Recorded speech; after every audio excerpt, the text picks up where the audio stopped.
Okay, I propose you, it's 11, to go on with the second part of this masterclass. So we are listening to our colleague Philippe Goffard, who is a zoologist.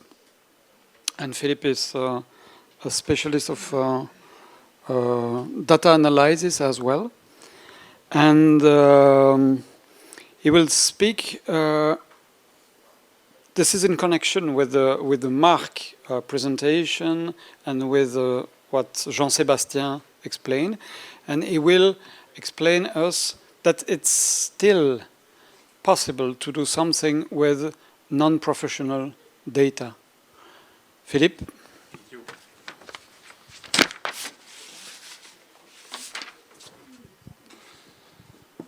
So good morning.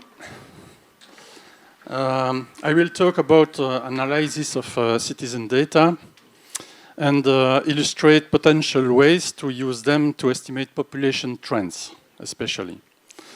Well, I think I will have to read my paper, I'm afraid. Believe me, it will be better for you. If you want to have your lunch at due time, in due time.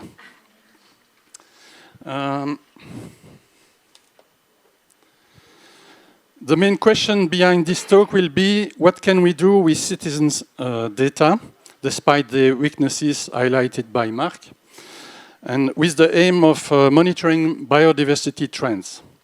I will show this with two examples of applications carried out in Wallonia, one with standardized data dealing with birds, and the other with mainly opportunistic data concerning a butterfly species which is protected at the EU level.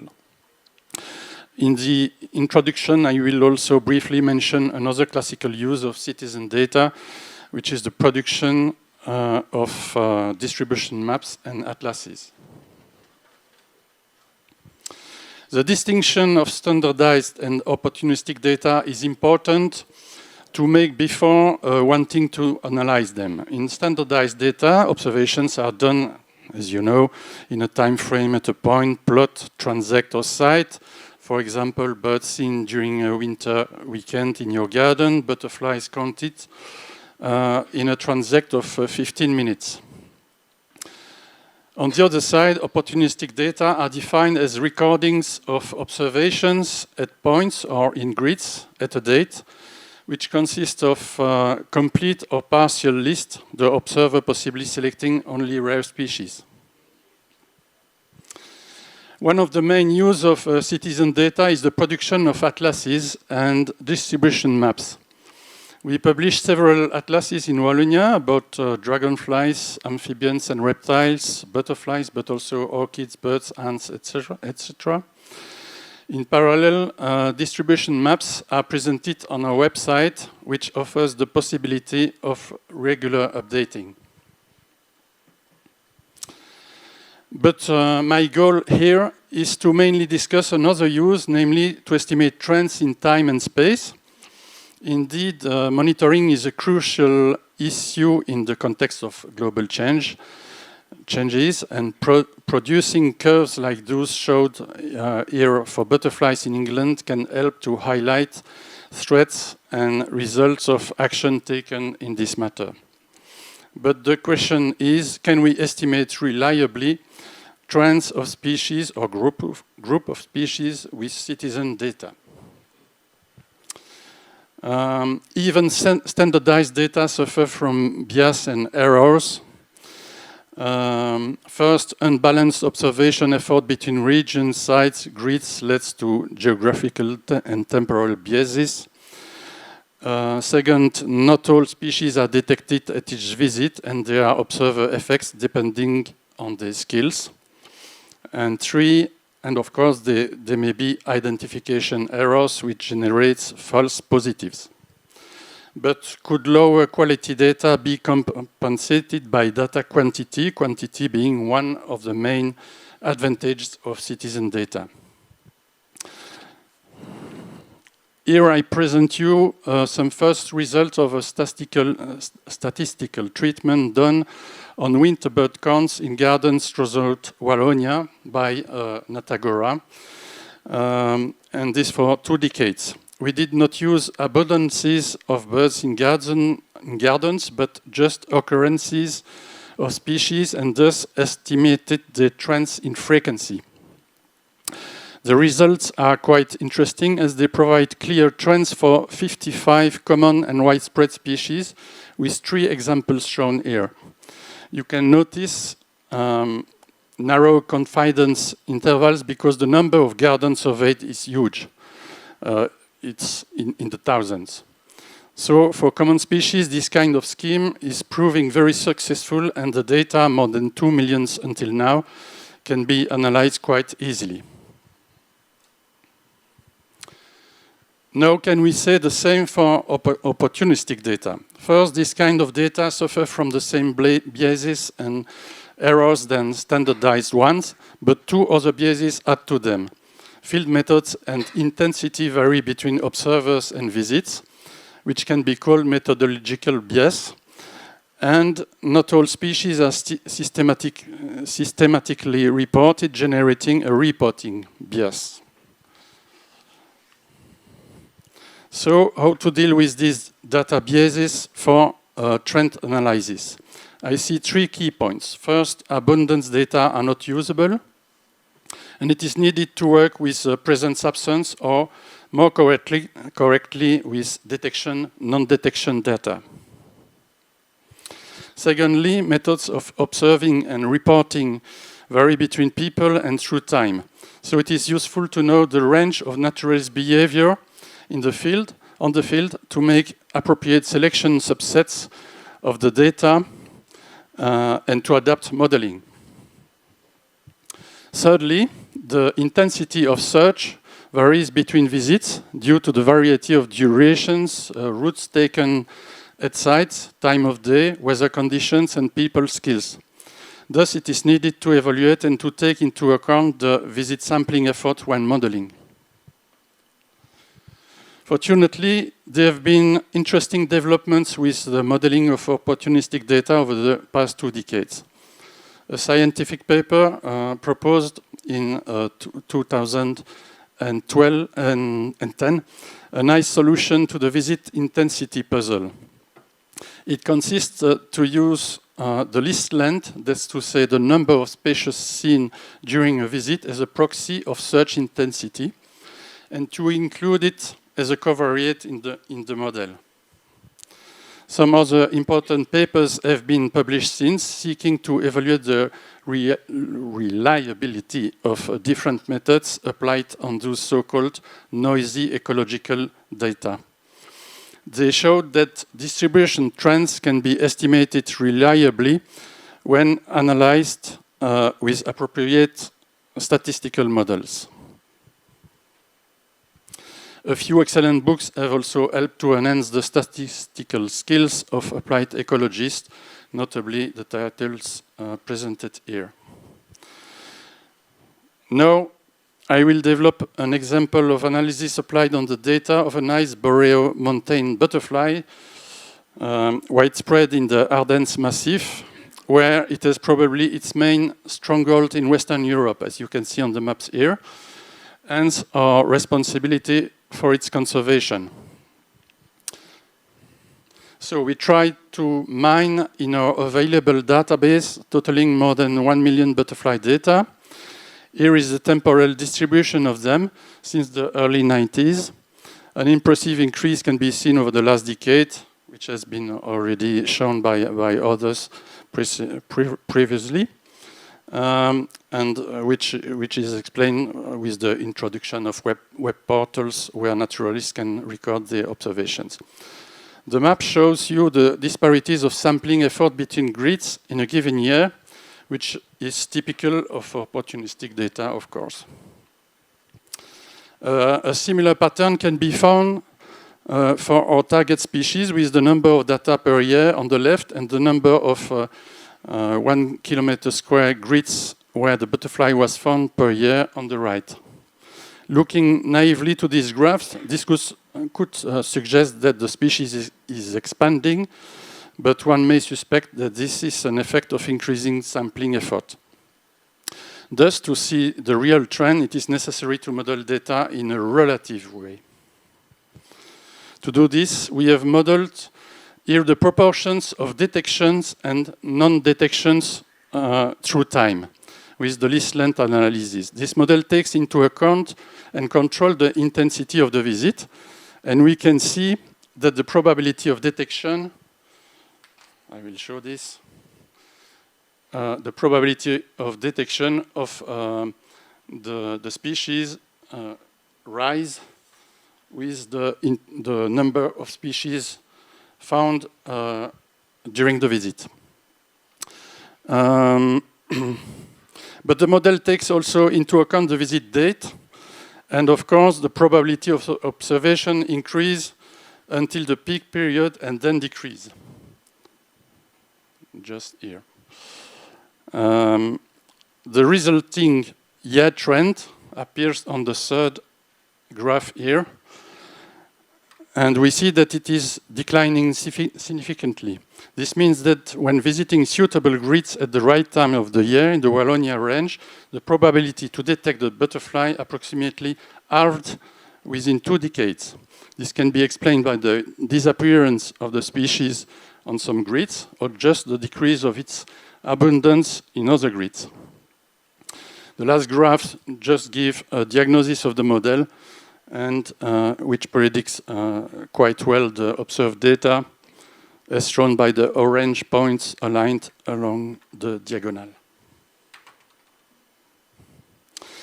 The year trend was previously an average trend across Wallonia, but the model can also give information about the trend at the level of each 1 kilometer square grid, as shown here, with the deviations from the average colored red when the slope is even steeper, and green when less steep. So we can see that the species is going quite well there, but there are problems there and on the margins.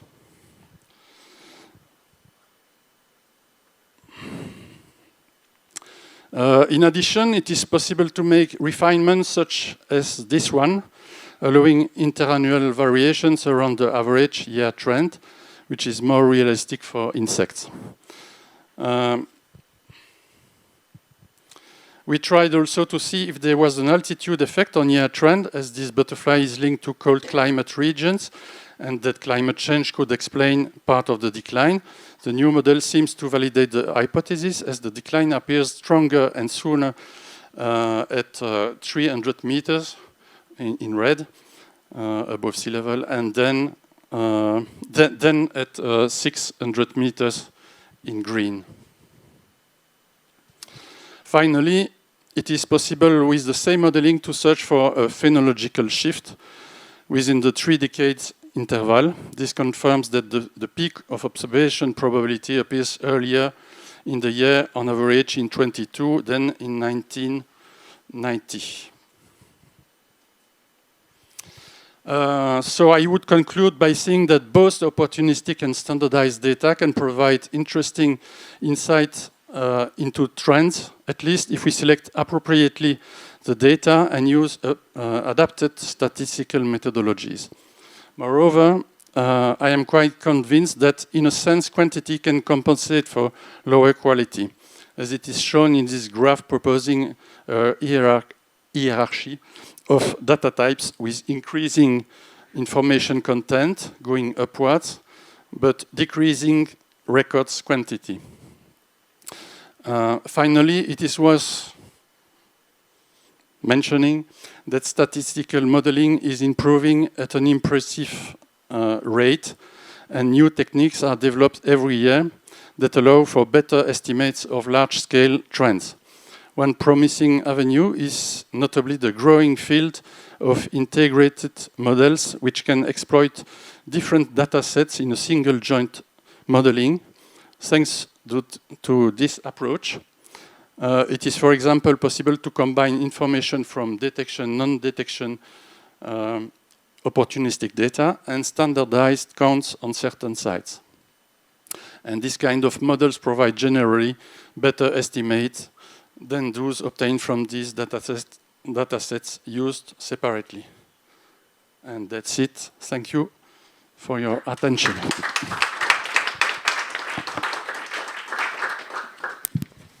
Thank you very much, Philippe. So I think it was interesting to show you, after Mark's presentation, that more information doesn't mean automatically, more data doesn't mean automatically more information, but after this encouraging presentation of Philippe, we can see that there are tools. There are tools to valorize and to give some very valuable information from a large number of data, even if they are not so accurate. Or under the idea of data processing, our next speaker is Maxime Coupreman, and Maxime is from the Belgian biodiversity platform, and he will explain the interest that scientists and the relevant administration in Wallonia could have with global data initiative. You should know that the use of open data is increasingly encouraged in European, national, international and regional policies. But if we look to its implementation within an administration, we can see that this is not always considered as an asset, but rather as a challenge or maybe as a constraint. So Maxime will explain the situation.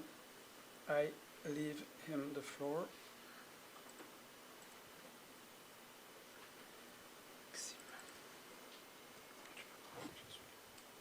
Allô?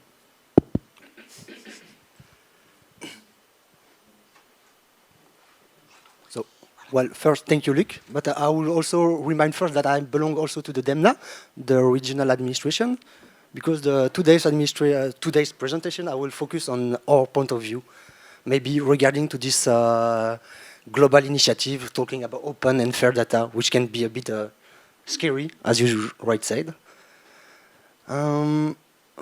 So I will have, this is the menu. I will have to go fast as I only have 15 minutes. So I will first try to go fastly through the concept to make the link between our administration and how it's linked with the global initiative, which is the GBIF, which I will present just after. And then I will try to have some sharing of experience from the DEMNA, as we are involved in open data publication for many years, but as we are in administration, we are facing many challenges that many other people are facing around Europe and the world. And I think there are good teaching you could keep from this presentation. So yes, maybe I should define what's a door so everybody's okay with that, but I will have to give a definition of open data. This is my favorite one. It's quite simple, but it's just data that you can freely use, reuse, and share by anyone around the world. Open data is a part of open science, and we often talk about fair data, which is a bit wider concept. It means that your data must be findable, so you are easy to find. It's on the internet, and people looking for your data can make a simple search. It must be accessible. That means that once they found your data, they can download it, not just view it, but download it and make them their own possession. The interoperability, it's okay, we accept this, is the technical point which is about making your data in the same language, in the same technical language as the other. You can guess that if 1,000 people try to bring together their data sets that they recorded their own personal way of understanding, when you group everything, it's a total mess and it's awful. And of course, reusable, easier to say, is more the legal point, is that it means that when people access your data, they know what you are allowing them to do with that. It's actually a very important concept.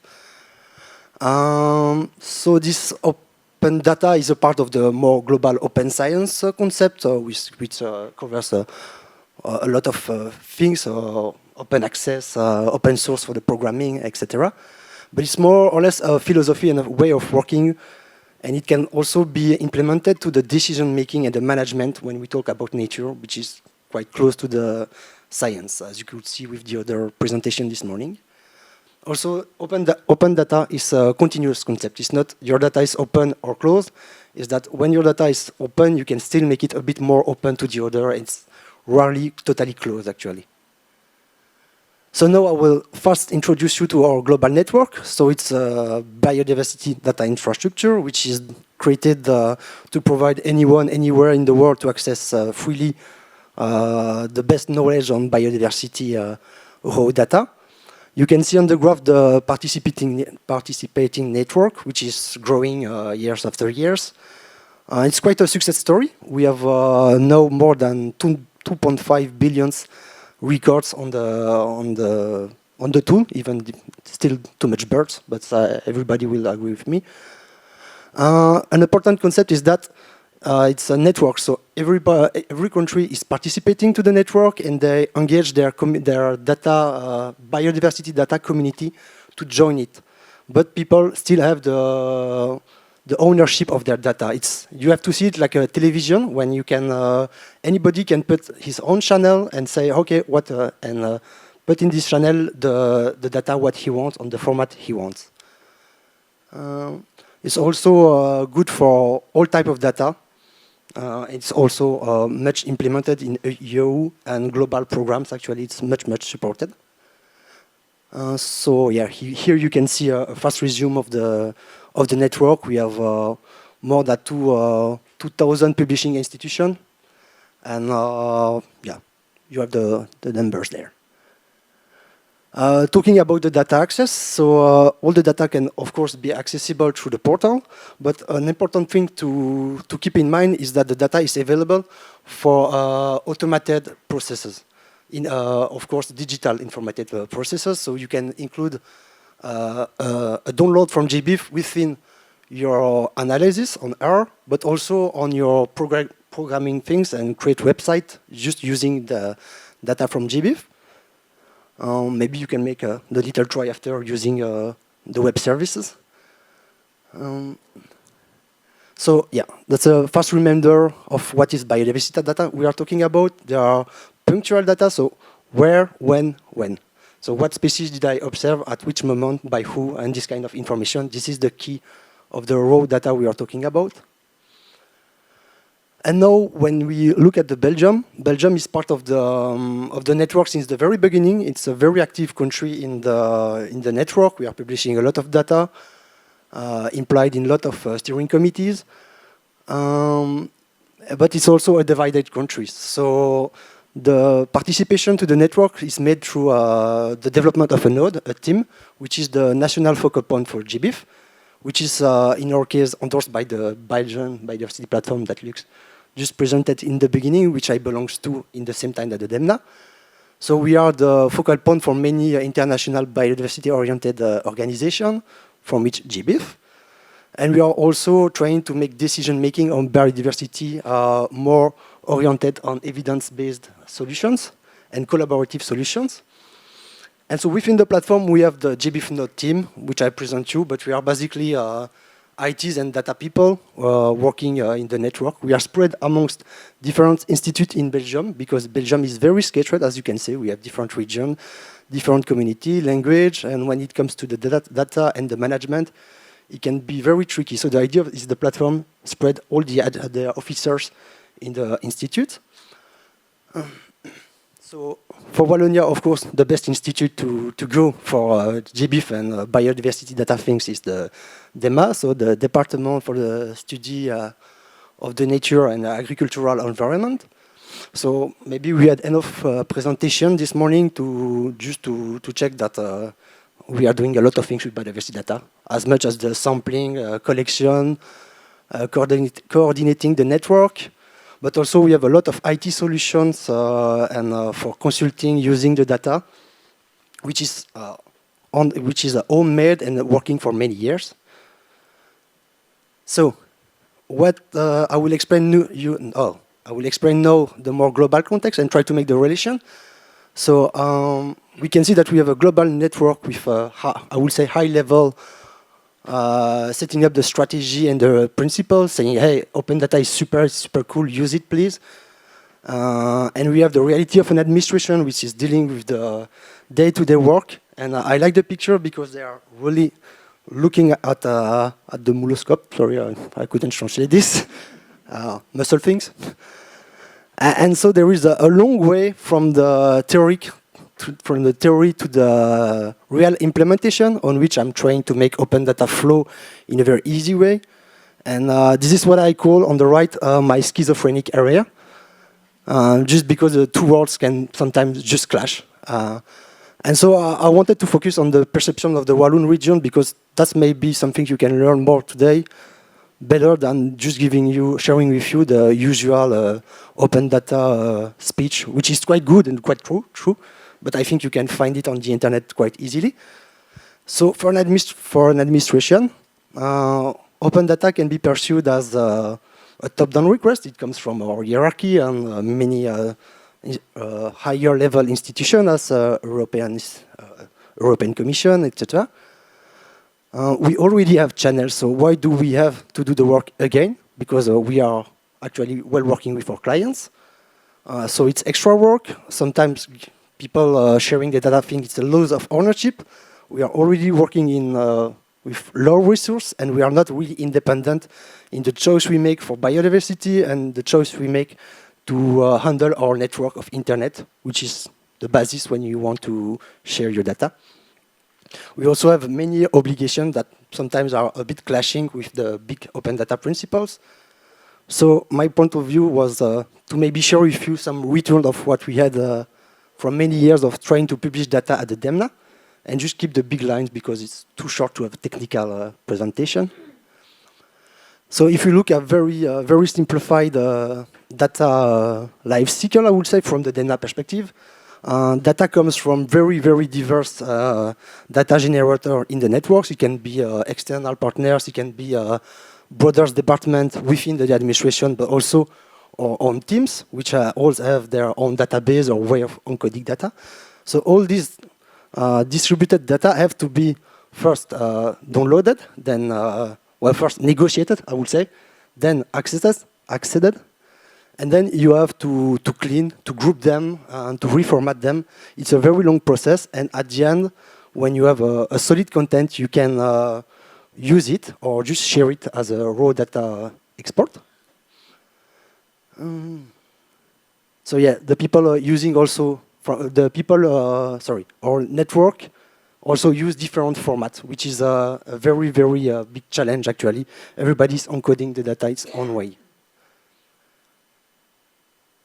So if we look at open data, where it can help, and especially case for GBIF, it can help actually. Well, we think it could help us at grouping data from our external partners, but also help us to share data, which is one of our core missions. And that's the 2 points I want to take some lessons.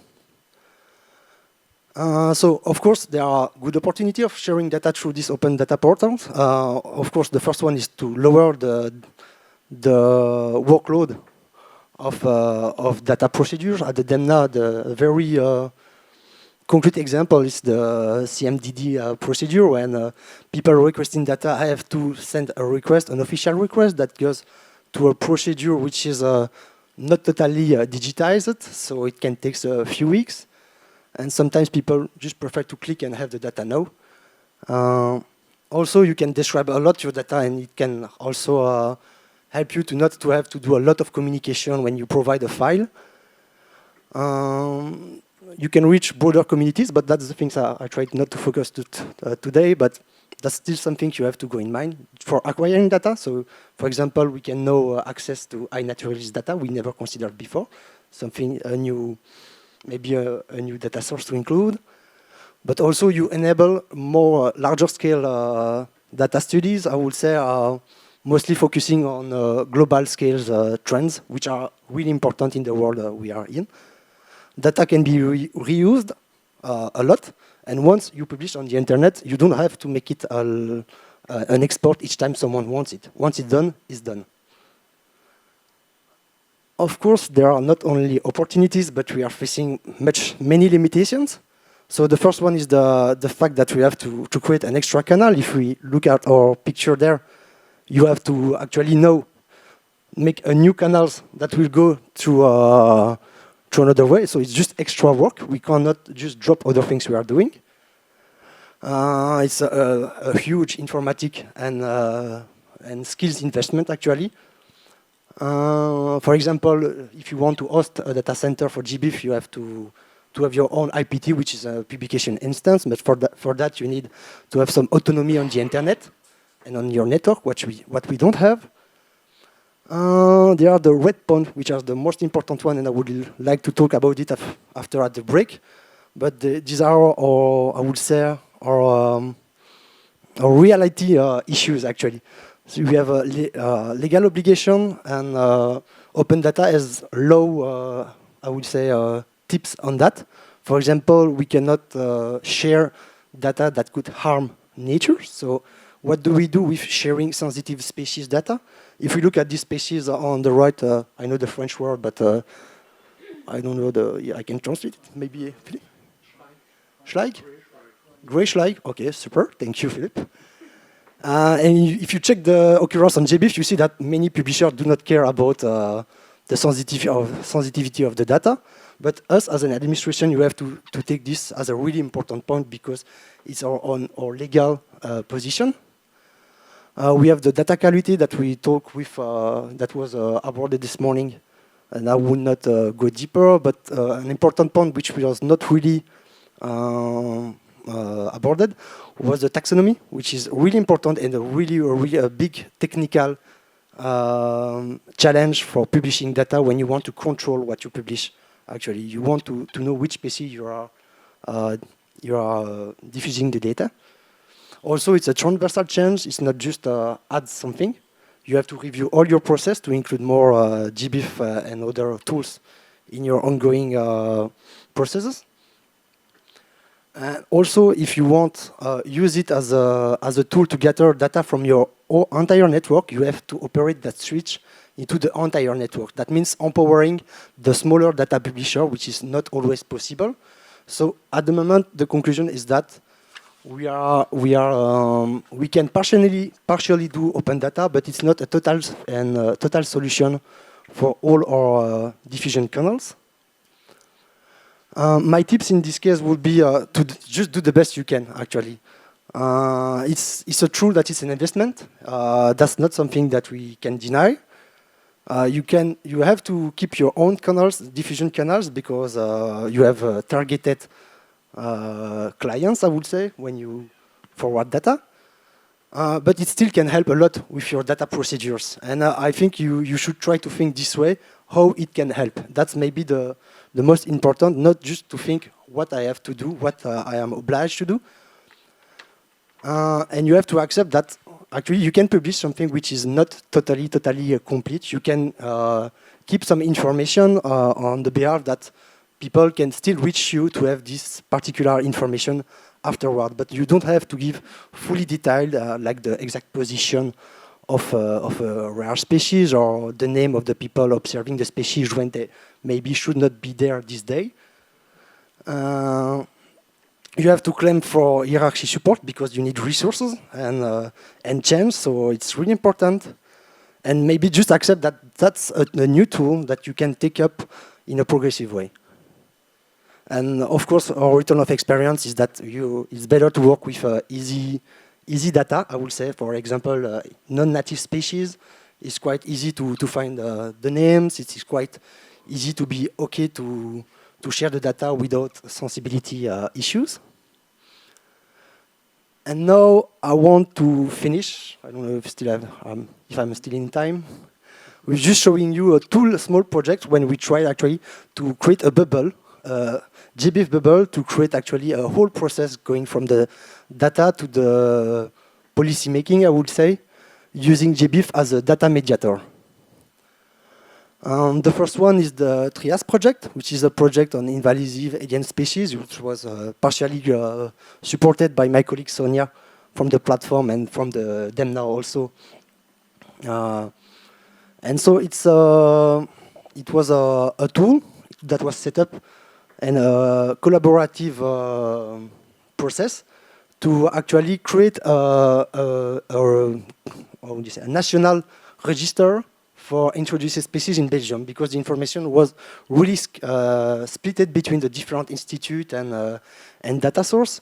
So we invested a lot in helping these people having a taxonomic expertise on invasive species to publish this data on GBIF and set up some processes to gather, compare using the synonymy and these very technical things to generate a single data set taking all the name of potential invasive species in Belgium. And then we could also animate the network of data collector in Wallonia to publish occurrences, so data distribution evidence of these species, and to feed GBIF. And then we could use this famous web service that I showed in the beginning, so this automated way of accessing data to construct processes for the analysis of the dynamics of the different population, and then spot, I would say, emerging species, but also produce species distribution models, risk map, and a lot of things. So it was a great success. And actually, this thing was developed in an open source way. So all the code is available. It can be extrapolated to other regions. Then the second project is very similar. So the concept is the same, is to use the GBIF as a data hub where you help all your network to put their data there. And then you reuse the whole tool to exploit in a single output. This time it's a tool made for early alert on invasive species. So that's why I said that invasive species is a quite easy case to use. And the aim of the tool is that all the data publisher owning a few records on a specific target list of species. It was targeting riparian ecosystems, to publish them. And in the DEMNA, with the support of Ivan, who is there, we could also set up a real-time publication to GBIF. So every morning, actually, we have our fresher data, invasive data that goes to GBIF, and then can be, as you can see, undertaken by the whole process of analysis, and then be integrated to a more global tool, which is used for stakeholder and land managers to get notification when a species of interest is spotted in their site or area of interest. So yes, enabling collaborative and repeatable workflow is probably the best point you can take from GBIF, and this kind of thing are really important. So I will now finish with my take-home message. So open data is a tool and a mission at the same time, but you have to accept that it means that you have to do a lot of work, and it can be progressive. I think that it's easy to see what you are investing in GBIF, but it's maybe sometimes more subtle to see the advantage, and you maybe have to invest for middle or long term to see the advantage, but I'm pretty sure that they exist. Actually, also, I could not show it because the time was really short, but the community component of GBIF is something which is really, really important in the project we made. It was enabling global, but also regional and national collaboration in the two projects I just talked about right before. You have to find your own interest in open data. You don't have to pursue it like something that just falls on your head, even if it's partially true. But also, as it means a lot of effort and change, you need support and hierarchical support. So you have to advocate for that thing. And also that I think the final result, that what you can enable with such processes are collaborative approach for studying and governing nature in a better way. And I think it's something that we have to go for in the future. And thank you. Thank you. Thank you, Maxime. So that concludes the step of processing and analyzing data. And now it's time to start with the use of data. which is a very important, maybe it's central part of the data, the concrete use. It will be given, it will be explained through three different examples, three different presentations. The first one is done by Arnaud Beckers. Arnaud is coming from he works at a private company called CSD Engineers. So this is a private company dealing with impact studies, mainly on the topic of wind farms, with a high stake of birds and bats and so on. He's got a master degree in geography and a PhD in science, and he will explain how it works by CSD and the value of data in his job. Please, Arnaud. Thank you very much, and thanks a lot for the opportunity to be here today. It's a pleasure to share our small experience and to learn a lot from the previous talk as well.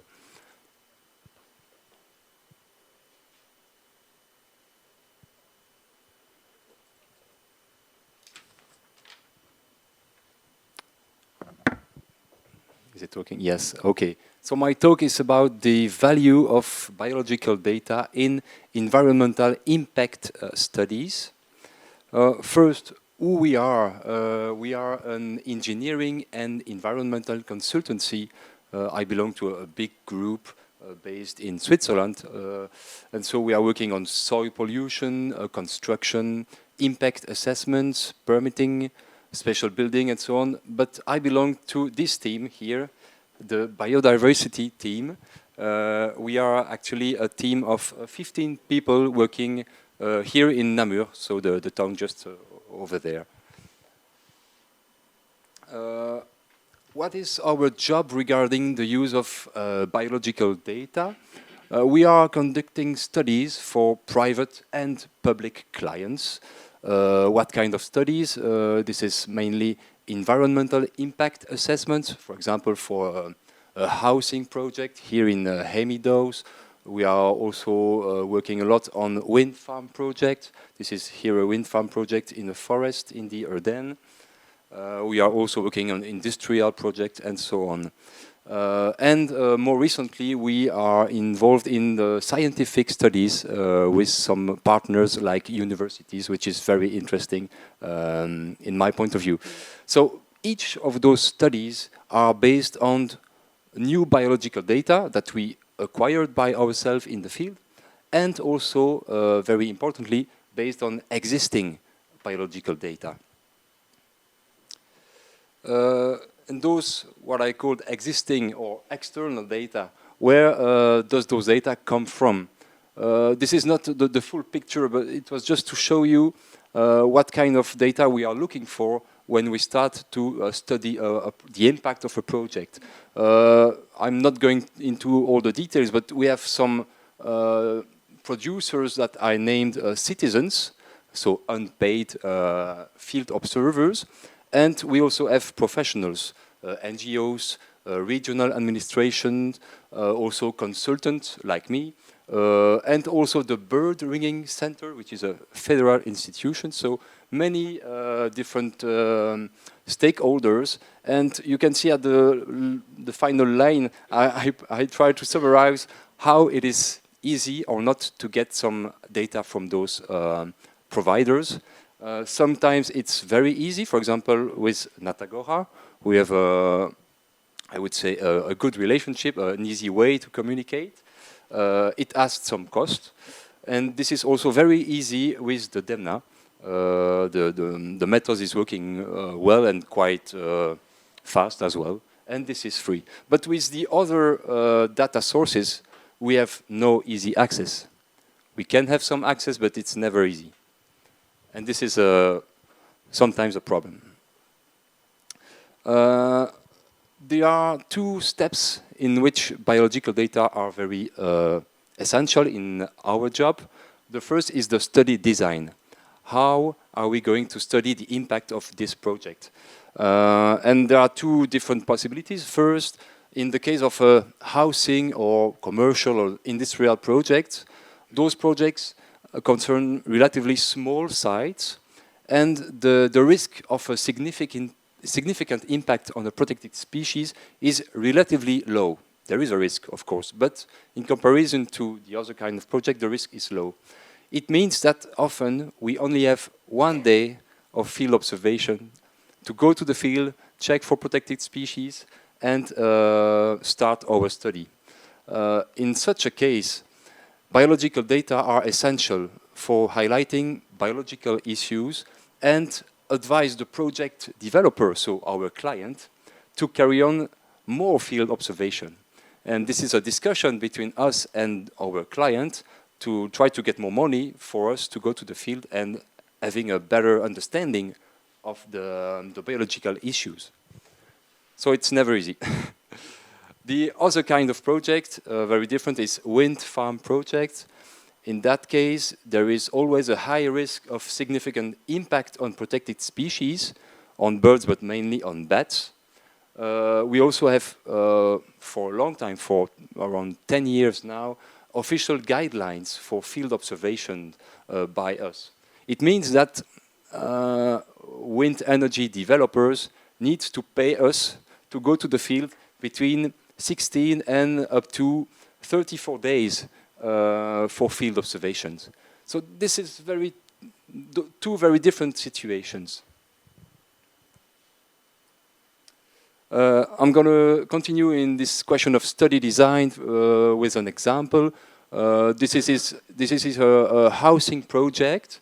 Before the beginning of the project, existing biological data highlighted 2 protected species whose local population could be threatened by the project.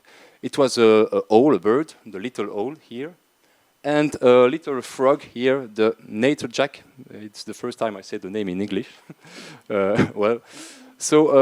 Based on those existing data, we discussed with our client to be able to go to the field during the day, during the night, and with those observations to study the home range of the bird and important areas for the frog.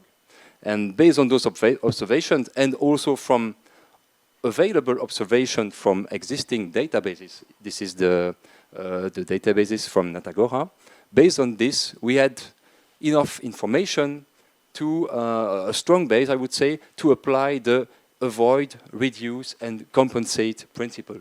So trying to avoid most of the impact, trying to adapt the project to reduce the impact, and finally, for the remaining impact, to compensate it in as good as possible way. A second example concerning always the study design, so the first phase in our studies.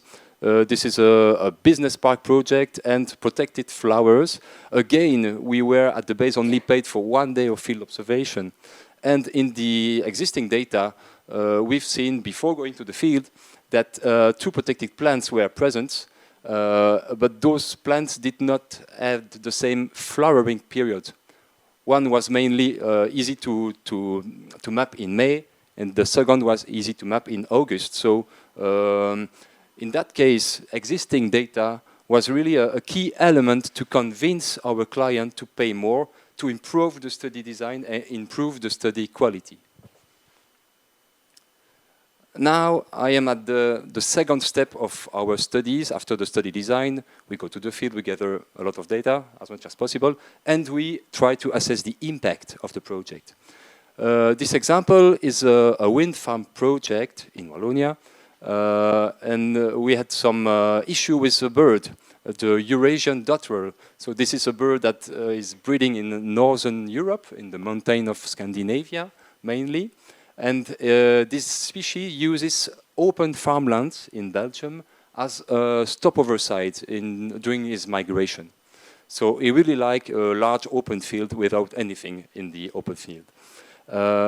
This is a rare species, very difficult to see because it makes very short stops, sometimes only a few minutes, only a few hours. And there is a strong inter-annual variability. Some years this bird is easy to spot, and other years it's very hard to see him. So we went to the field a lot of times, and we did not see the bird. We only heard some calls. But hopefully, high-quality data available from unpaid bird watchers proved that the site is a very regular stopover place. This is shown here.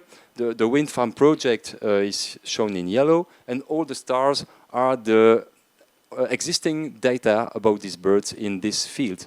So based on this, we concluded that the project will have a major impact on the bird population, because the bird doesn't stop in the other suitable habitat around. So if we lose this area, it's very likely that it's going to be a strong impact. And based on this, the project has not been authorized by the local regional authorities.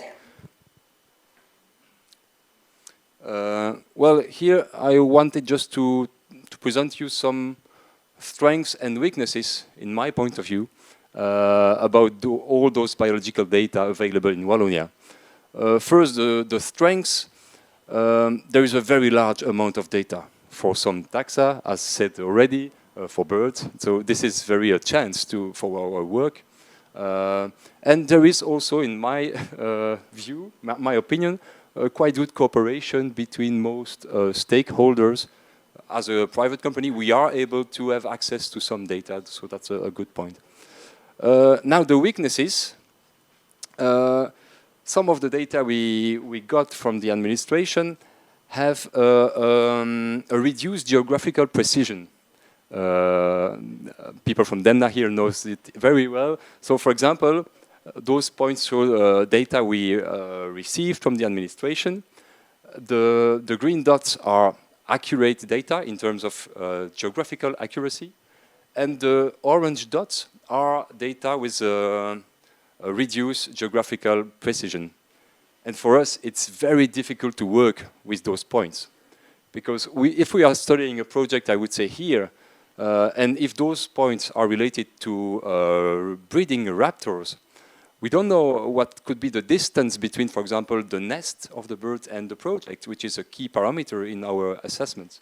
So it's very hard to us to work with this. And it can represent up to 70% of the data we get. So it's a big issue. Another issue is that those external data can have a significant cost for small projects. We are sometimes working for big studies which represent, I would say, 100,000 euros. So in such a case, giving some money is not a problem to get data. But we are also doing very smaller studies, I would say, for 2,000 euros. And for such a budget, sometimes we just say to a client, sorry, we won't pay data from Natagora. Because if we propose you to do that, you won't pay us, you just will go to another consultancy. It doesn't happen so often, but it happened. It's a pity, because we have a very rich information database that is very close, that is available, but the project is too small. We cannot pay for this. And another problem, but from our side, is the weak diffusion of the data we acquire. We are working on this problem to try to better communicate our data to the public agencies. It's going well with birds data for a long time, but for bats data, for example, or the other kind of taxa, the communication is not good enough. So we, very briefly, we developed a solution. Oh, sorry. 3 minutes? Yes. That's perfect. Thank you. I think I have 3 slides, so that's perfect. So we developed an app to record observation in the field, like many other apps that already exist. But the interest for us is essentially that the data can remain confidential during the study, because this is our client that is paying us to get those data, so we cannot share it during a few months, but we can share it after the publication of the study. So the data are stored on a secured cloud, and we can transmit those data probably once or twice a year to the administration once each study is finished. So we are very enthusiastic with this, because we think it's a good practice, and I am thinking about the previous talks. We could maybe communicate with other kind of platforms with such a tool. So as a summary, for us, existing biological data has a very high value in impact assessment studies, from study design to impact assessments and also recommendations. I did not talk about that, but this is very useful as well.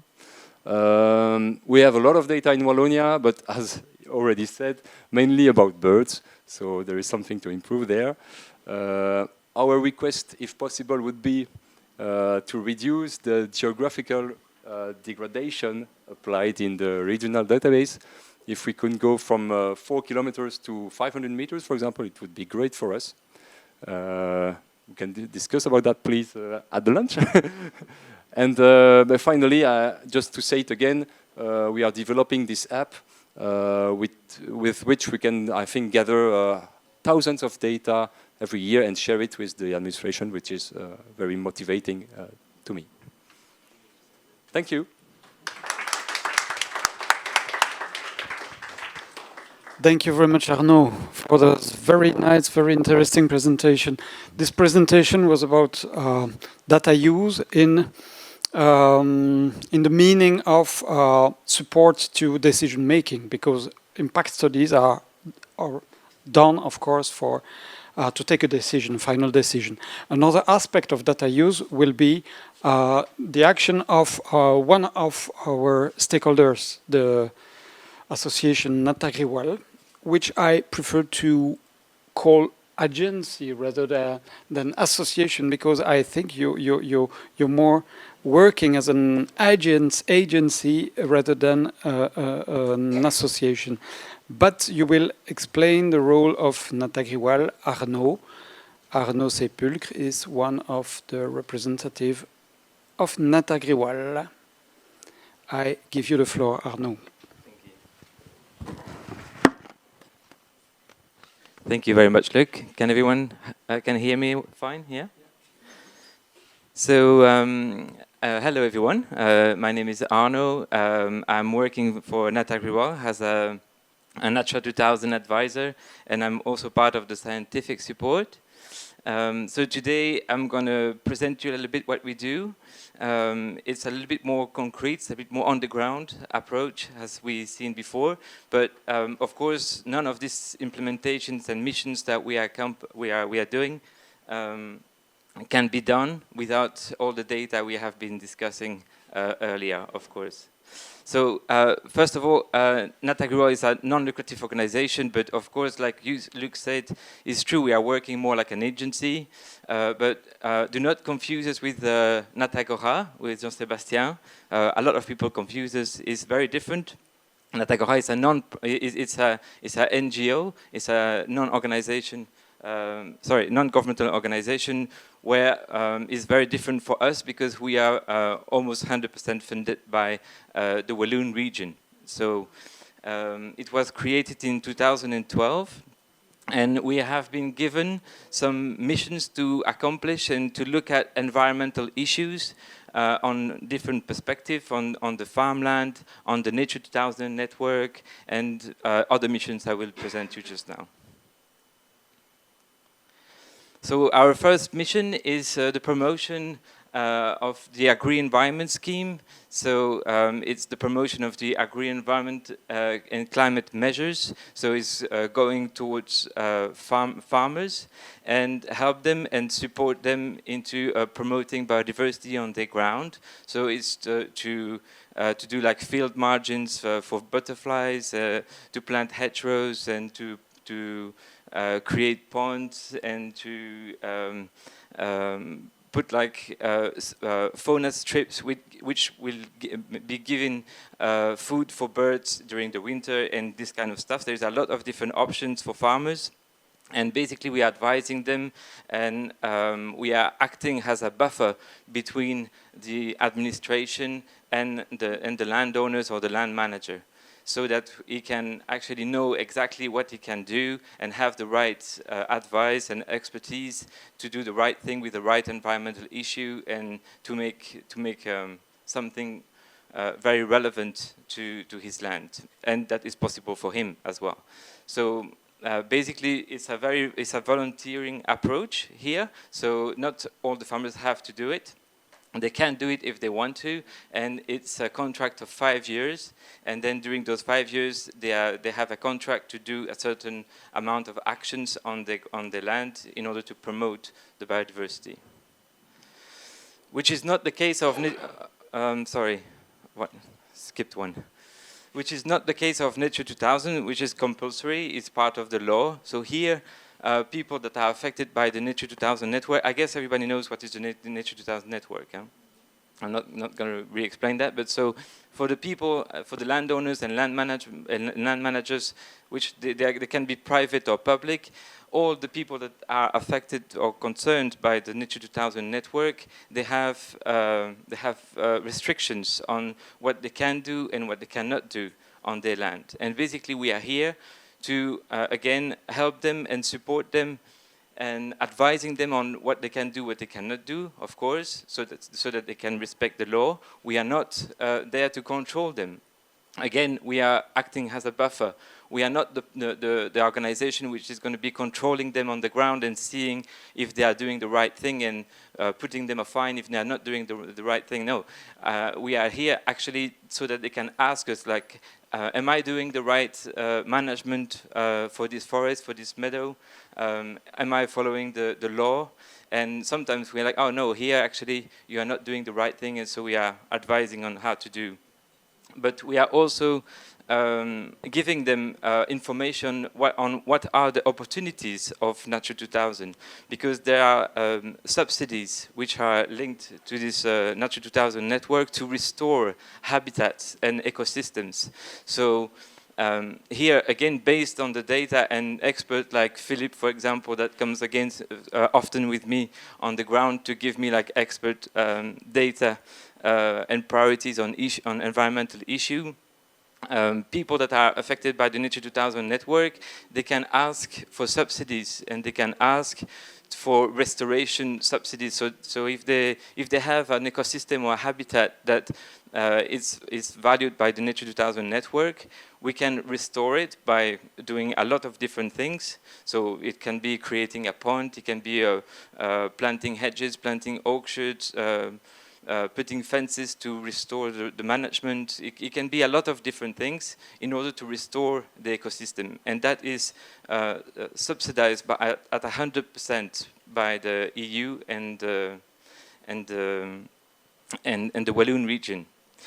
And what is the interesting bit in between the Nature 2000 network and the agri-environment scheme is that very often the two works combining together. So when we are restoring a land with the Nature 2000 network, we can actually implement the management afterwards on that restoration to ensure that the restoration will be looked after in the future. So the people can be funded to restore it, and then they can be funded again to actually manage it and to keep it on the right track. Another mission we have is Yes, We Plant. So that's basically our role here from the Walloon region asks us to promote the planting of hedges and trees. And we are advising landowners and land managers on what they can plant, how they can plant it, how is it better for ecological ecological path, network. And we are trying to communicate and to get those subsidies available to the people, basically, because sometimes it's very difficult to touch this kind of subsidies because it's very difficult in terms of administrative work, and so we are helping them towards that. As Alain said earlier as well, the wolf has returned in Belgium, and with it, of course, there are some problems, and so we have been asked with a little team in our association to sensibilize farmers and more specifically breeders on what to do with the new presence of the wolves and the attacks that they can be the victims sometimes. So basically we are sensibilizing them on the animal, on the ecology of the animal, on the vulnerability of the herd. So sometimes, because they are not used of that predator, the fences are not good enough to prevent the predator to come in. So we are actually going on the ground with them and making a little field trip to see if the fences are in the right place, if they are in the right conditions, in order to prevent an attack. But in case of an attack, of course, then we are also helping them with all the administrative work that is involved into having to declare the animals that have been killed by the wolf and making sure that they are being paid compensation for that animal. All this kind of stuff, sometimes the farmers or the breeders, they don't have the time to do it. And they are completely overwhelmed. It's just one more thing to do and one more administrative things to do. So basically we are here there again to help them and support them towards that. And we have also a scientific support unit, which I'm part of. And basically we are doing 3 different things in that unit. So we are doing the scientific monitoring. So once we have been restoring a land and we are doing the management on this land, we are monitoring it as well. So we are trying to see if the restoration actions that we have been implementing on the ground are actually working, because that's the point, right? So if it's not working, then what's the point to do it? So the point is trying to do restoration techniques, and the year after, and then 5 years later, we are monitoring those restored land to see if it's going towards the ecosystems that were aimed by the restoration. We are also doing some experimentation on crops, basically. That's more for the agri-environment scheme. And we are also doing formation and sensibilization with this unit. We are also involved in other missions. For example, Terrae, which is a small project that is held within our organization as well. It's about agroecological system and how biodiversity can be functional in the landscape for the farmers and this kind of things. And the LIFE project, it was the BNIP project before, and now it's the B4B, Belgium for Biodiversity, Biodiversity for Belgium project. That's it, yeah. And so we are, it's finished? No. I have done something strange.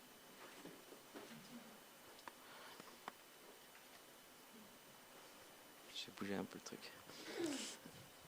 So basically, what you have to remember from what I said is we are like a non-profit organization funded by the government, and we act as a buffer between the landowners and the administration, and it works very well. We are not there to control them, we are just there to support them, help them, and advise them on how to do the best thing for the biodiversity within all the missions that I mentioned earlier.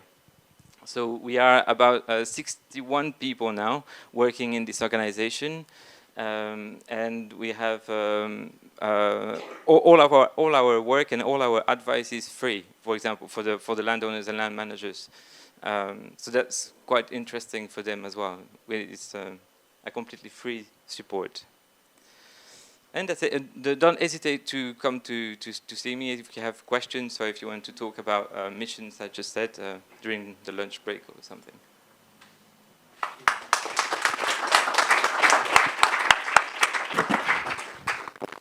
Thank you very much, Arnaud. There were 2 reasons that we proposed to invite Arnaud to speak about Natagriwal. The first one was because the functioning of this agency is very interesting, and it has been identified as a good practice in the description that we made during the analysis. So Natagriwal is for us a very interesting way to, as Arnaud explained, this is a free agency. In spite of the fact that they are funded by the government, they don't have the cap, they don't have the label of the government, they don't have the label. I do respect, of course, our colleagues of Natagora, but Natagora is a hobby, is an association for nature conservation, and some farmers could have some obstacles, some problems to hear the message of nature conservation. And here with Natagriwal, we are just between. There is no label, and this is one of the strengths of this agency. The second reason is the one that Arnaud mentioned, Yes We Plant. Yes We Plant is an example of good practice that we identify. And we will, tomorrow we will visit the Yes We Plant initiative, which is, as Arnaud explained, the initiative from government, from the minister, for this regional statement to plant more than 4,000 kilometers of hedges, I think. So we will see tomorrow how it works. Okay, so that's the point. Data use, Natagriwal, data use like support to decision making from CSD, from Arnaud. Now it's time to conclude this data use with the reporting issues. So the way we are using to make report, to make indicators. I invite Benoit Teiskens, is one of our colleagues into the departments. Benoit works as a director at the State of Walloon Environment. So this directorate is developing indicators. It comes from data collecting, analyzing, and putting into perspective through very interesting report and very interesting indicators. He will explain how it works. I will give him the floor right now.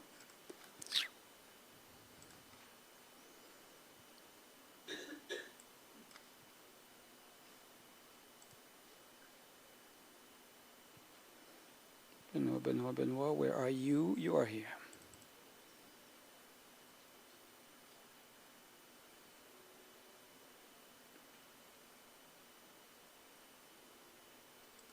Please.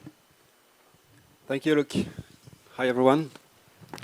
So, as Luc said, I will explain you and show you the way we work at our directorate. So mainly, we have a long path about reporting.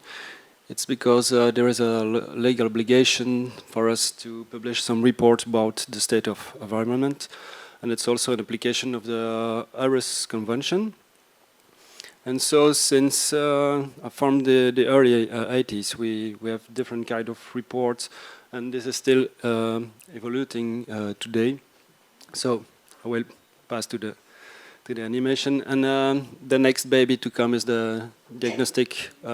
Environmental diagnostic that will come in a few days. So since a few years, we do not have so much paper reports. We use a website to publish our analysis and our indicators. And this is a better way, we think, to connect with the different stakeholders and also the citizen.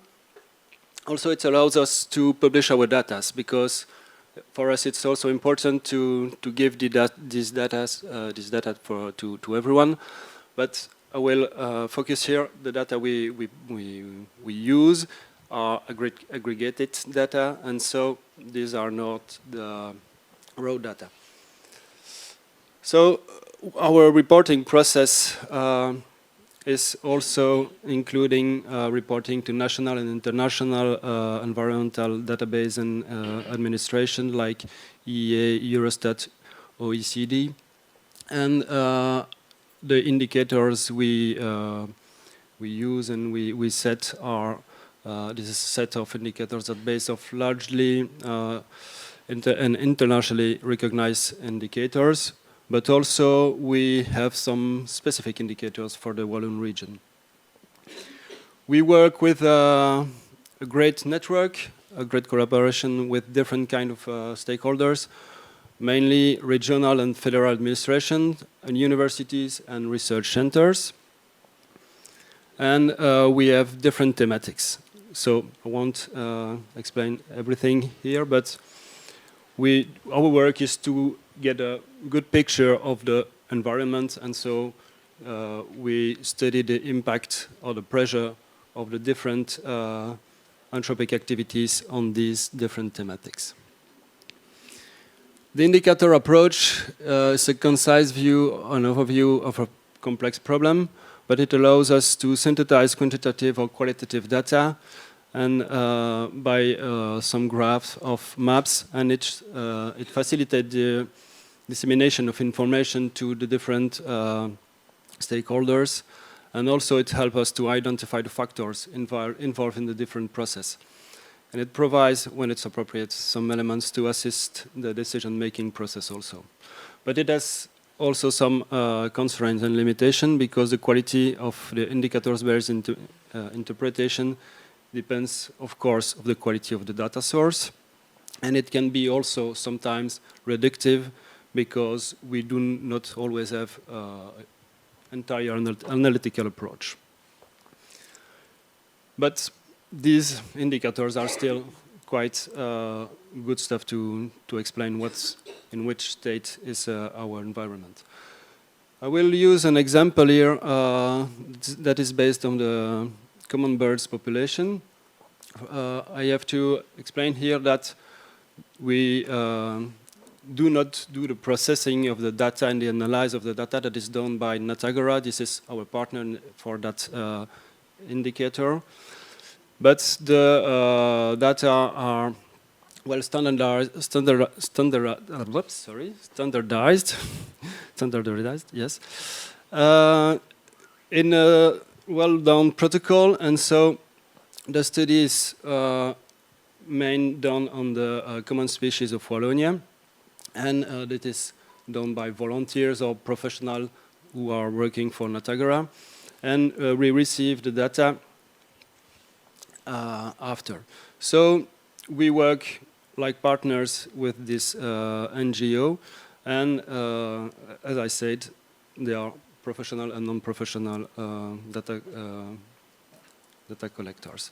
So this is the kind of file that we get from Natagora, and we just do have to extract this information and to interpret them. Here, the result of the survey is to study the relative annual population abundance index of birds, and for each species, there is a long-term trend that is calculated or estimated. So you can see the different kind of data there. So the general trend of the common avifauna can be assessed by using a single curve, summarizing all the information for the species. And it provides us a picture of the evolution of the avifauna specific also for each environment. For example, here we have the species of forest environment, the species of agricultural environment, and also other species who are widespread. So our work is to summarize this data and also to create our indicators, and we try to make these indicators more accessible and the more understandable as possible. For example, this is the kind of graph that we provide on our website. So this is the evolution of the common bird species in Wallonia. As you can see, there is a strength decrease for some of them. And also, from this data, we can analyze the trends for these species by the different environments, from the farmlands or forest and others. Yeah. Okay. So we write an analysis text that is coupled with these graphs or with these maps, and in this analysis we also have some attention to the environmental context. We summarize the essential elements of the situation, the state and the trends, and we try to find some explanatory factors. And also we are always keeping in mind which laws or regulation are linked to this subject, and this is very important for us to show if these regulation yes, these regulation are enough to enhance the biodiversity, or if there is still some things to do with that. We also give to the user some explanatory notes, so the methodology, the legal or biological references, and as I said before, we give an access to our data, and it's totally free, of course. For concluding our analysis, we have a summarized assessment that we that is shown. There is a pointer here. Yes. No. Okay. So this is what it is shown there. It's the evaluation of the state, and for each analysis, we have this assessment. This assessment is based off a comparison of the current situation from a reference level. This reference level can be a value that must not be exceed as defined in legislation, Walloon or European or Belgian legislation. It can be also a value to be achieved within a given time frame. Sorry. And it could also be a guide value established by a reference body or a cited value from the scientific literature. Sorry. The validation process from our work is mainly a peer-to-peer review, an internal peer-to-peer review from inside our directorate, but also with the others directorate from our administration, but we are also working with some external people and stakeholders, and so we ask them a peer review also, mainly from our data providers like Natagora, as I said, or the scientific partners who are working in universities. So this is the kind of web page that you can see.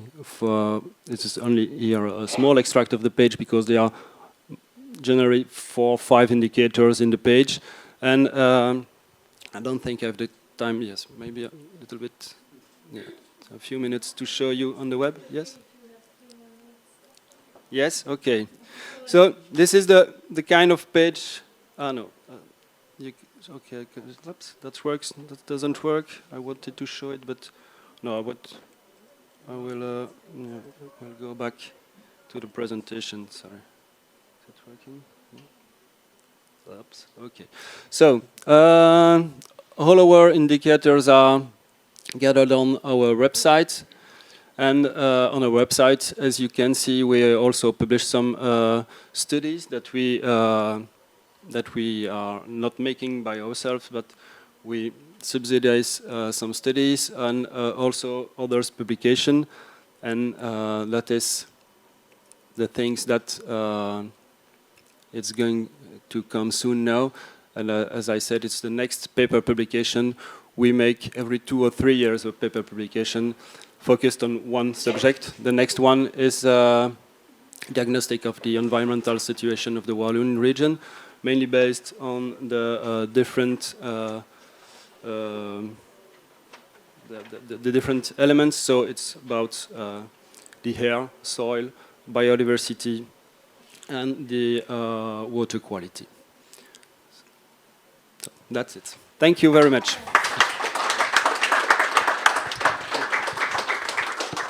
Thank you, Benoit. And I'm really could testify that we all use a lot of information made by Benoit's team when we have to write some reports, some assessment.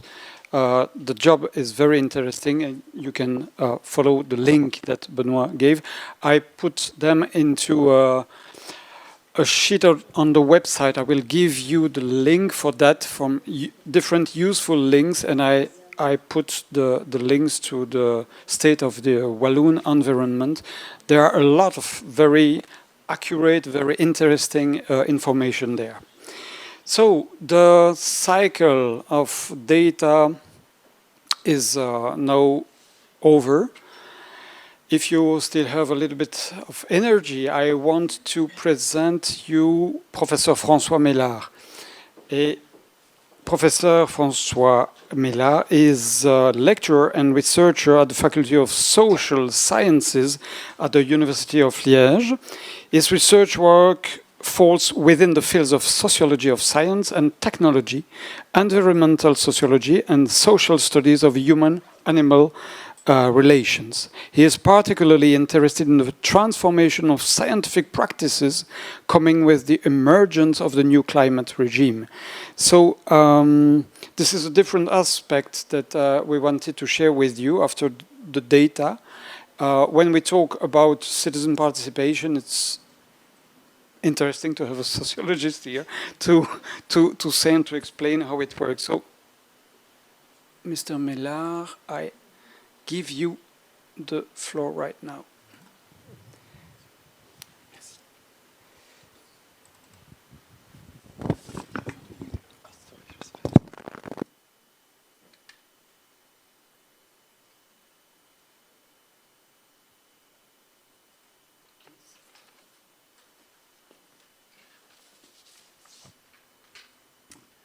Okay, thank you very much for the invitation here to come to speak with you in this very interesting and challenging project. Thus, I will speak here indeed not really about data, even if in some way we could perhaps speak about it also. Let's see. Thus, I'm a sociologist and anthropologist, and my professional activities at the university is to describe, first to describe, initiative of community-based management or environmental management, community-based. Perhaps you have already heard about these trends of research and practices.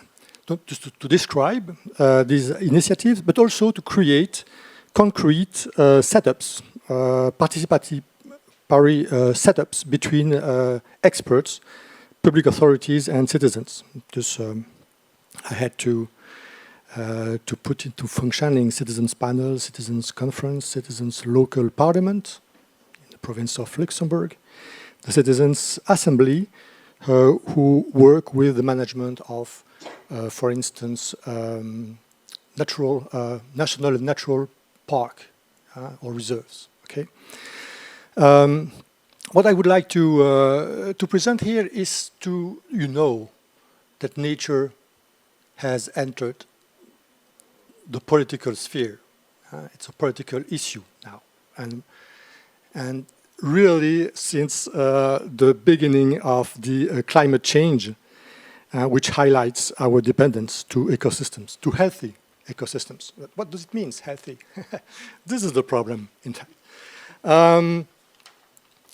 Thus, my, I don't know, I have to put here. Okay. The argument I would like to share with you is the following one, is that citizen participations can only be an ally in the preservation or conservation of biodiversity if it can play a decisive role in its governance. Decisive role. What does it mean? Now, this decisive role depends on the way in which the problem is posed in each situation. This is something very important. This is bizarre because we didn't spoke about that already. Huh? How do you frame the problem? How do you express it? And the problem is rarely general. It is often associated with complementary or contradictory usage of the land. And even the problem of producing, interpreting, validating data and their uses that is as harmless as it is objective can be at the center of competing interpretations of its usefulness or relevance. Even in the way you collect data, if you come from an association like Natagora or from the DEMNA or the administration, is different, I would say. And from this point of view, there is a whole body of scientific literature on the subject, and in particular on the approach known as community-based monitoring. And if you want, I can share some scientific references. I'm used to this. Just if you are interested, I can share with you this.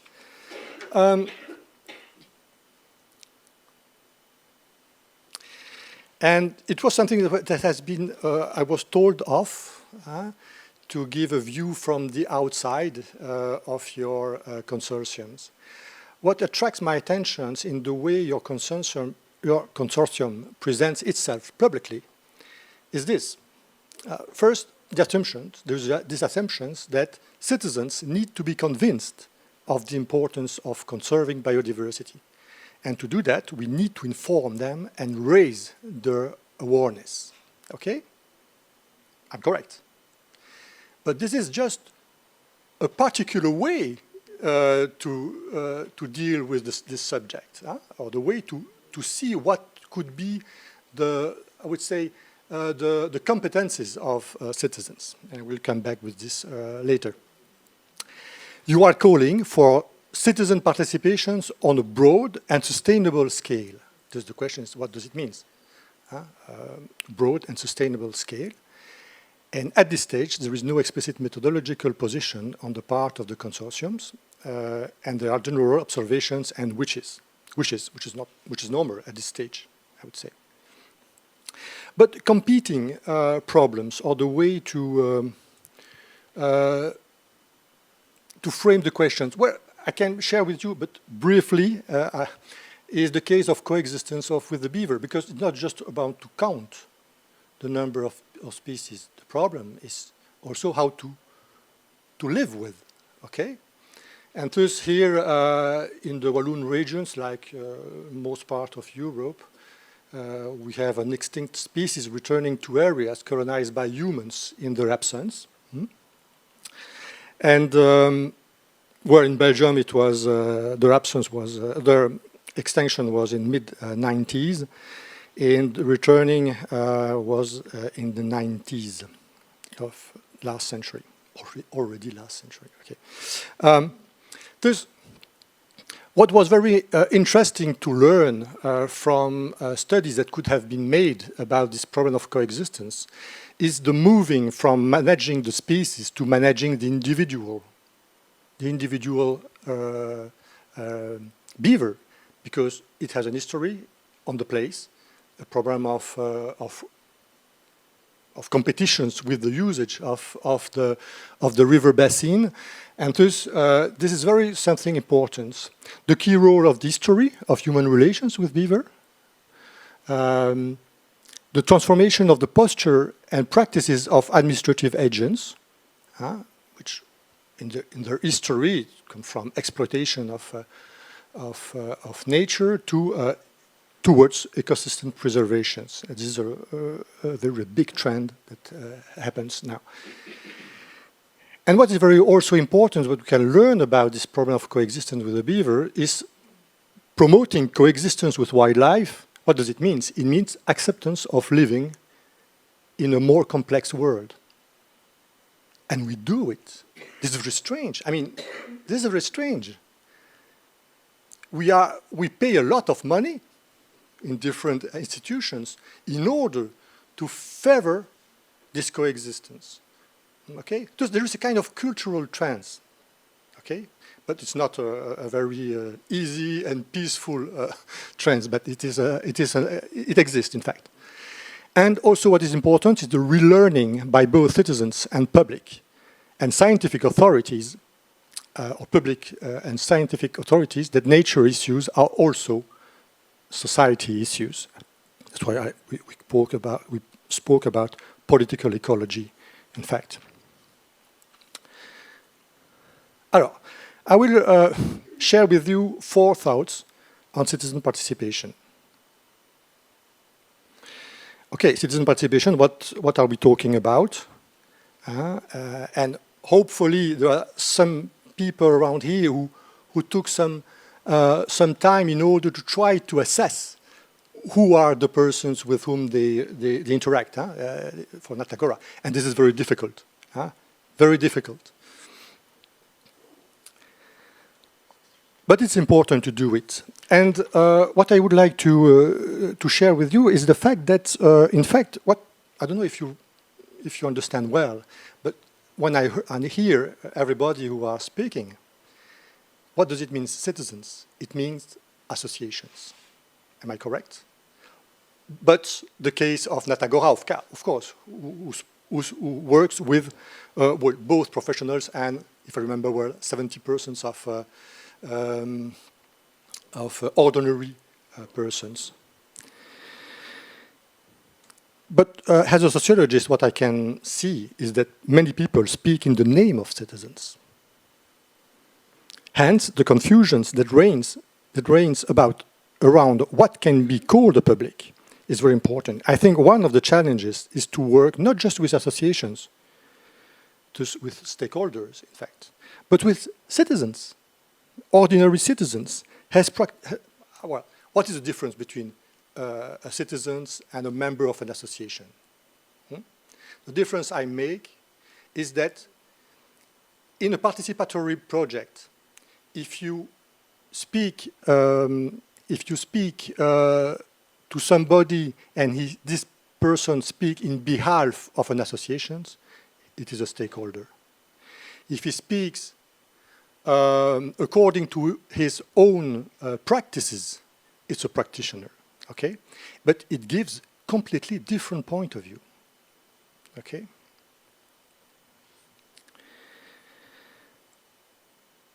Thus, practitioner, that's to say, has persons having broad or specific experiences with nature. And from a democratic point of view, this public represents the vast majority of people involved and practicing their territory. Okay? Just what do we do with them? And what I can see every time is that scientists, administration, even sometimes associations have difficulties to interact with the public. How do we relate with them? And we are used, but it's cultural, we are used to speak or to give credit only to persons who speak in behalf of others or a group of others. But something can happen and be very interesting when we gather persons who speaks in behalf just of their experiences. Mm-hmm. And what can happen? This is something which is not very well known, but it's not understandable because this has been demonstrated a long time ago, is that citizens have skills that experts and public authorities do not have. Okay? What does it mean? It means that these skills, which comes from the work, notably from Fiorino in 1990s, depend on the procedure that will be adopted and implemented. This is something important. The citizen has competencies, but they have to be put in a certain arrangement in order for these capacities or these competencies to express themselves. I don't know, you have already heard about this problem of NIMBY, not in my backyard issue. This is well, I have a lot of experience about gathering people, panel of discussions and so on, of citizens, or parliamentary. What happens? The first weekend, it's awful. Each person is speaking in behalf of himself, with his own history, okay? And sometimes he do it very vehemently, very brutal way, okay? Because they are not used to be heard in a new setup, okay?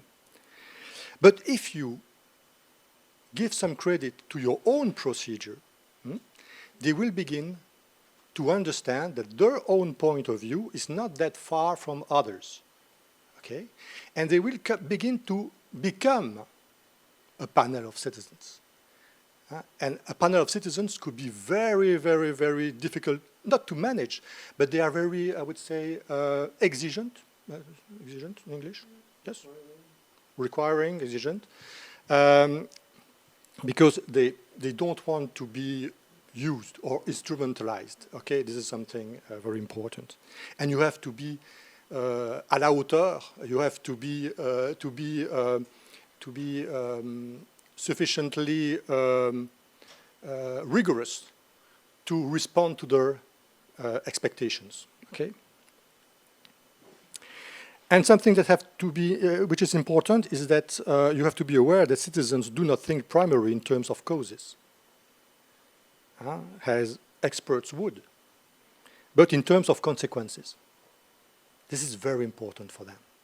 Because they can, causes is a matter of science and so on, but what are the consequences of the methodology? What are the consequences to produce this data in this way and not in this way?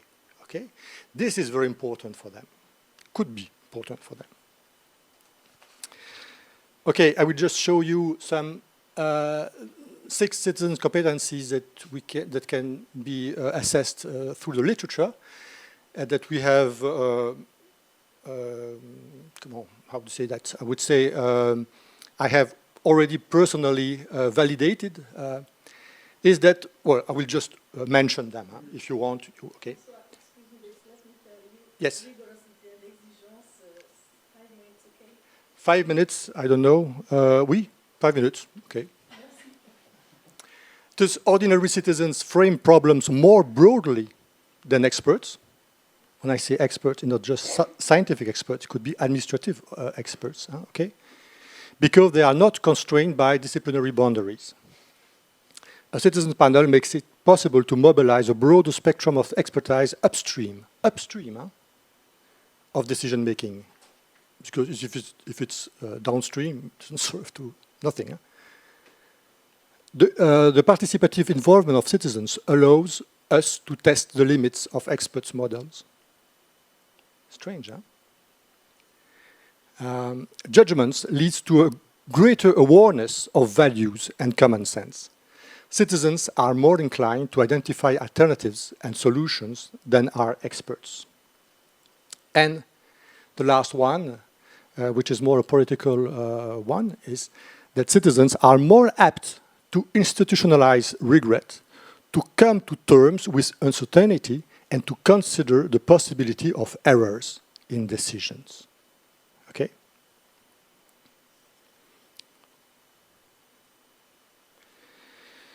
Okay, about the effectiveness of the participative process, I would say that it's often a question of matching the many values associated with biodiversity with the actions that can be taken. This effectiveness, this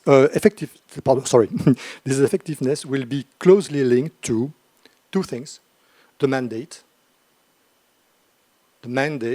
given by the public or scientific authorities to the citizen participation, taking into account the results, which will make it possible both to confer legitimacy and to ensure commitment.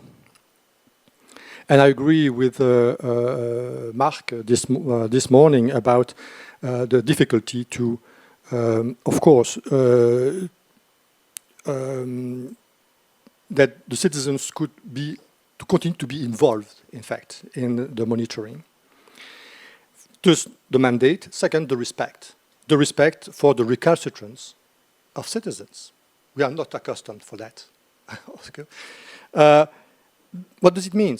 It means to respect for the multiple ways of defining the problems.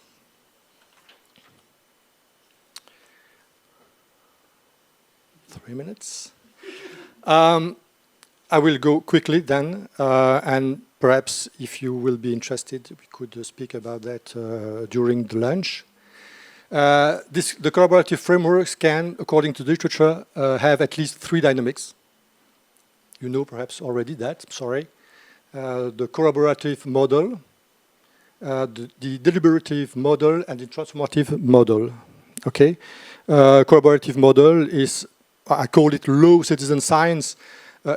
Well, the difference is just the gradient of participations, of citizen participations. Okay? collaborative model, it's a bit like in Agora, the observers networks that to gather citizens to make it functioning a protocol of observation, of collecting data. The deliberative model is citizen parliaments. The citizens are gathered all together in order to make judgment about a situation, a given situation, and they face different kind of experts who feed them in order to have the information. And the transformative model, which is for me the most important thing. I'm sorry, it is the last thing I will say. What a pity. The transformative model is hard citizen science. What does it mean? It means that citizens it is concerned citizens. We have this is collaborative model is just indifferentiated citizens, differentiated citizens, and this what are concerned citizens, citizens which have something to lose on their territory.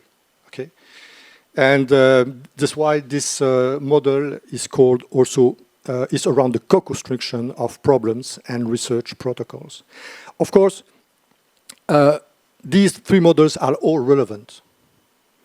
They are all relevant. It depends precisely of the objectives being pursued, in fact. And they are likely to vary according to the different needs of the partners here in your consortiums. And these objectives must relate in some way to the issue of coexistence, in this case with wildlife, I suppose. Okay, and if you want, I give you some references if you want to have specific case studies. This is one I have made with my colleague, Christelle Gramaglia, and would give you a way by which science could be participative also. Okay, thank you very much. Merci.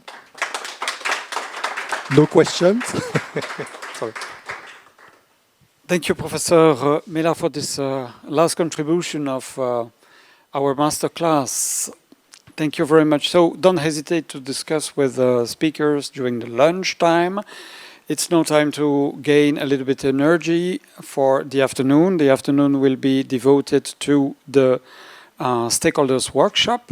And just before the stakeholders workshop, we will be... Exactly, we will continue actually in this logic, and online one of my colleagues will join. We will talk about citizen engagement actions and small scale, so it will be hopefully in the same... good continuation of this continuation. topic, which unfortunately we needed to cut a bit. So I'm so No sorry. problem. I'm sorry, but I won't be able to do this afternoon. Just if you want, during the lunch. Hopefully you will stay with us during the lunch, and then we can attack. So it means that let's go to lunch. We are back here to hear Ferenc at 1:30. Okay?